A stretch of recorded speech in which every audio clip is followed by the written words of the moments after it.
Bismillahirrahmanirrahim. Assalamualaikum warahmatullahi wabarakatuh. Alhamdulillahi rabbil alamin. Wabihi nasta'in ala umuri dunya waddin. Wassalatu wassalamu ala asrafil anbiya wal mursalin Nabiina Muhammadin sallallahu alaihi wasallam al-mab'us rahmatan lil alamin. Wa ala alihi wa sahbihi ajma'in wa man tabi'ahum bi ihsanin ila yaumil amma ba'd. Pemirsa Toba TV yang dirahmati Allah Subhanahu wa taala, alhamdulillah segala puji hanya milik Allah Subhanahu wa taala.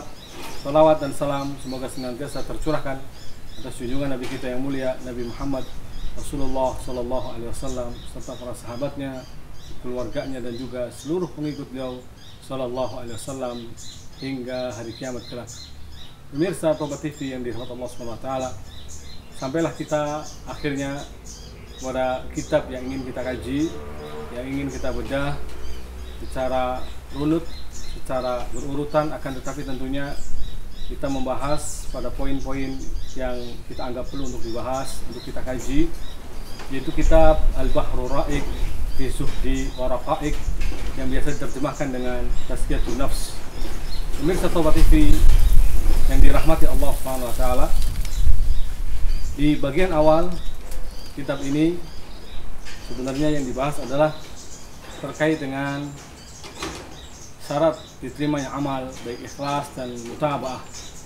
Tetapi dalam terjemahan justru yang diawalkan adalah tentang kondisi hati. Maka mungkin kita akan mengikuti urutan bagaimana urutan yang ada di dalam terjemahan. Pemirsa Toba TV yang dirahmati Allah Subhanahu wa taala, sesungguhnya hati adalah raja bagi anggota tubuh. Hati ini titahnya akan dilaksanakan oleh anggota tubuh ini. Maka jika hati itu baik, tentu anggota tubuh akan melahirkan ucapan yang baik, perbuatan yang baik, perilaku yang baik. Sebaliknya, jika hati ini rusak, hati ini tidak baik, maka akan timbul pula dari anggota badan ini perbuatan yang tidak baik, ucapan yang tidak baik, dan seterusnya. Karena ini bergantung sekali dengan kondisi hati seseorang. Oleh karenanya Rasulullah SAW dalam sabdanya mengatakan, inna fil jasadi mudghah idza saluhat saluhal jasadu kulluh wa idza fasadat fasadal jasadu kulluh. Sesungguhnya dalam jasad manusia terdapat segumpal daging. Apabila segumpal daging ini baik, maka baiklah seluruhnya. Apabila segumpal daging ini rusak, maka rusak pula seluruhnya. Yani rusak pula jasadnya, rusak anggota badannya. Maka hati ibarat raja, dan sementara jasad ibarat bala tentaranya yang siap melaksanakan titah raja, siap menerima petunjuknya dan bimbingannya. Setiap amalan yang lurus berarti bersumber dari hati dan niat sang raja, dan hati bertanggung jawab juga atas kinerja jasad, karena setiap pemimpin akan dimintai atas pertanggungjawaban atas apa yang dipimpinnya. Maka hati kita akan dimintai pertanggungjawaban atas ucapan, atas perbuatan tangan, perbuatan kaki, pandangan mata, pendengaran telinga. Ini semua akan dimintai pertanggungjawaban. Meskipun secara umum Allah Subhanahu wa taala menyebutkan 3 hal yang menjadi inti akan dimintai pertanggungjawaban di hari kiamat, yaitu penglihatan, pendengaran, dan hati. Allah Ta'ala berfirman bahwa kullu ulaika kana anhu mas'ula. Semuanya akan dimintai pertanggungjawaban atas apa yang dilakukannya. Jadi Allah Subhanahu wa taala menyebutkan hal ini terkait tentang bahwa Allah memberikan kepada manusia 3 perangkat. Perangkat pendengaran, penglihatan, dan hati. Dan agar mereka bersyukur dan bahwa sesungguhnya 3 perangkat ini nantinya akan dimintai pertanggungjawaban di hadapan Allah Subhanahu wa taala. Nah, hati inilah yang paling dominan. Karena hati adalah raja. Hati inilah yang mendominasi, memimpin bagi anggota tubuh ini. Ma'asyiral muslimin rahimanallahu wa iyyakum. Maka terpenting bagi kita untuk memelihara hati, menjaganya agar jangan sampai hati ini terkontaminasi, terkotori dengan noda-noda yang mengotorinya, baik entah kesyirikan, kekufuran, penghambaan kepada selain Allah, entah hubud dunia, cinta dunia, takut mati, atau penyakit-penyakit lainnya. Ini semua adalah mengotori hati. Maka hati kalau diklasifikasikan, bagaimana disebutkan dalam kitab ini, ada 3 ya. Hati yang salim atau sehat, kemudian hati yang mati atau sakit, hati yang mati atau hati yang mayit, kemudian hati yang sakit ya, atau marid.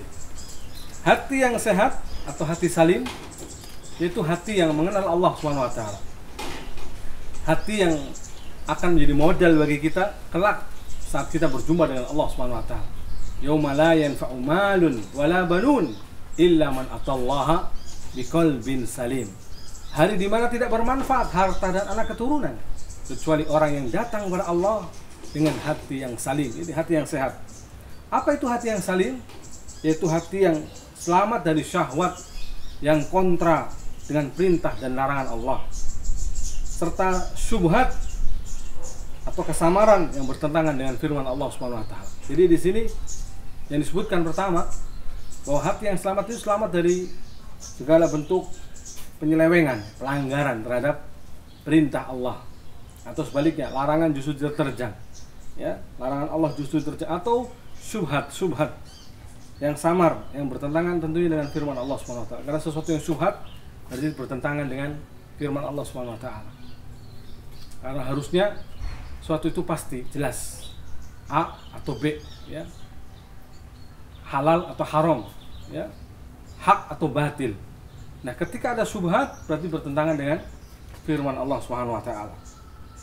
Hati yang sehat itu selamat dari penghambaan kepada selain Allah, selamat dari bentuk meneladani selain Rasulullah SAW. Jadi hanya mengikuti petunjuk Allah dan petunjuk Rasul SAW, hanya menghambakan diri pada Allah dan selalu mengikuti sunnah Rasul SAW. Ini hati yang selamat. Hati yang tunduk hanya menghambakan diri kepada Allah SWT. Hati yang hanya beribadah kepada Allah SWT. Hati yang lillah, lelahnya karena Allah SWT. Lelahnya lillah. Hati yang berusaha menghadirkan ketakwaan, mendatangkan ketakwaan.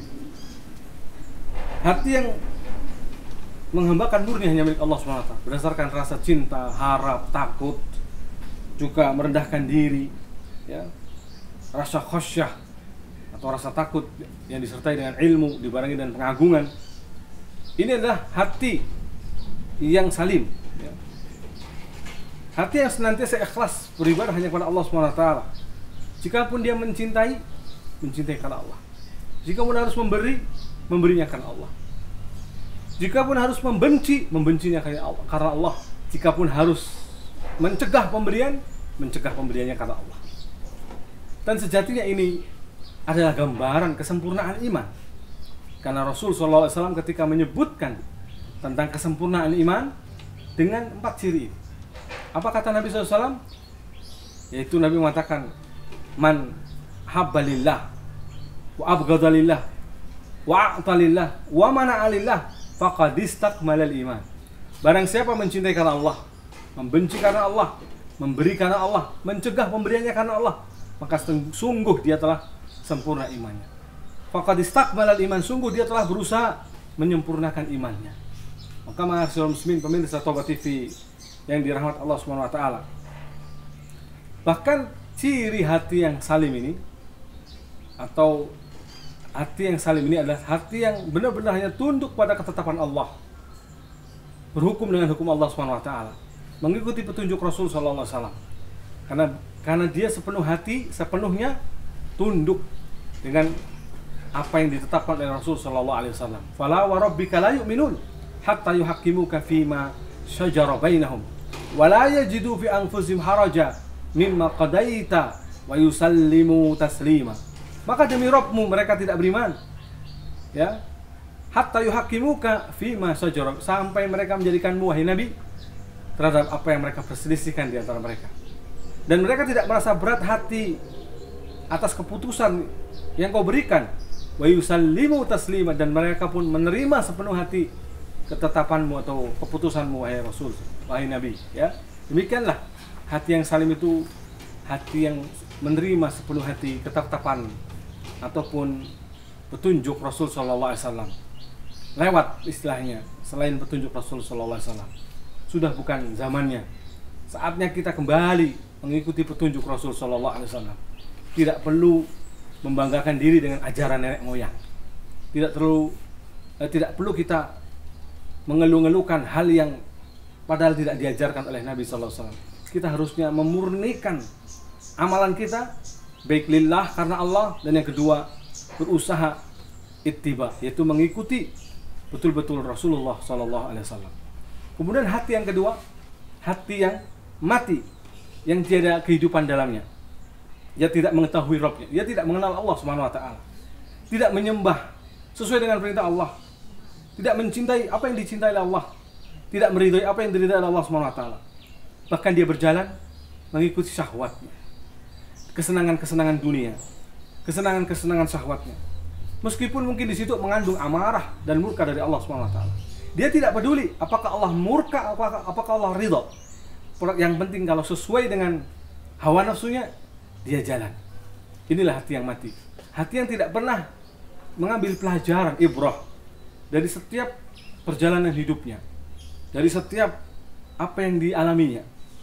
Hati yang beribadah kepada selain Allah, menyembah selain Allah, tapi na'udzubillah, meskipun menyembah selain Allah dipenuhi dengan rasa takut, rasa harap, rasa cinta, rasa ridho, bahkan mungkin hulu, melampaui batas dalam penghambaan diri kepada selain Allah SWT. Inilah hati yang mati.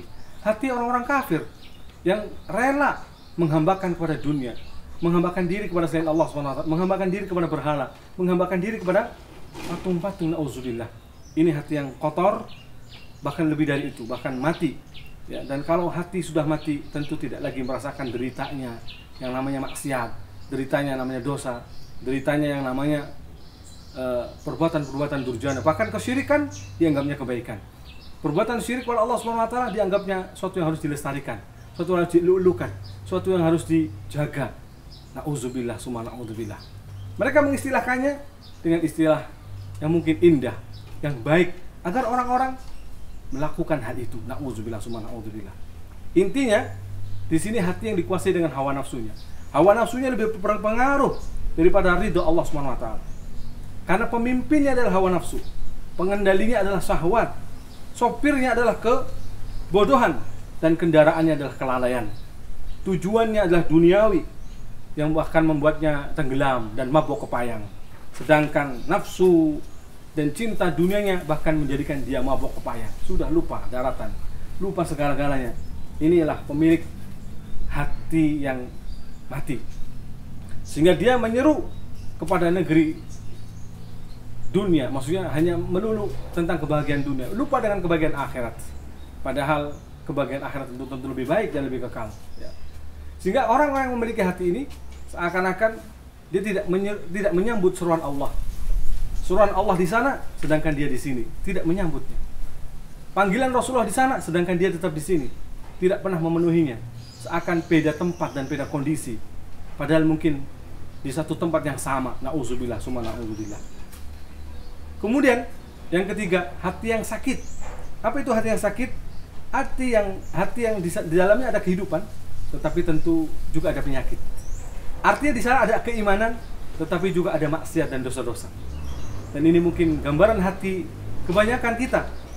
Kita masih punya iman, kita masih punya ketaatan, tapi terkadang masih ada syahwat yang menguasai hati kita. Masih ada keinginan diri dalam diri kita ini, dalam hati ini, sehingga lebih banyak mengikuti hawa nafsu, mengikuti syaitan yang tentunya mengeluarkan dari jalan Allah SWT.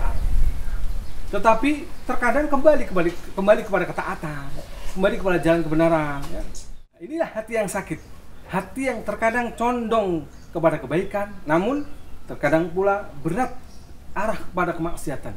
Jadi lebih berat kepada kemaksiatan, tapi terkadang juga condong kepada kebaikan.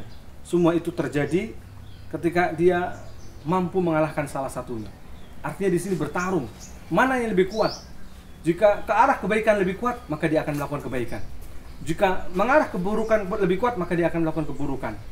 Maka na'udzubillah ya, hati yang sakitnya harus diobati. Hati yang sakitnya harus diupayakan, dikembalikan kesegarannya.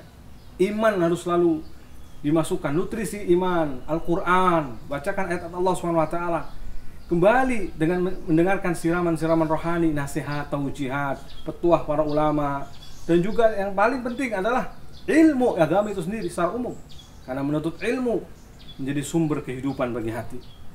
Hati yang sakit ini hati yang ikhlas, tetapi terkadang ternodai dengan riya. Di dalamnya ada ikhlas, di dalamnya ada tawakal pada Allah, yang tentunya menyebabkan hidupnya hati ini.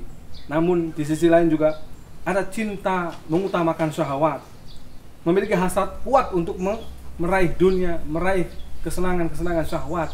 Jadi masih tumpang tindih, masih ada keinginan untuk kebaikan, juga keinginan untuk keburukan. Hati yang seringkali kadang iri, kadang ujub, bangga diri, kadang sombong, bahkan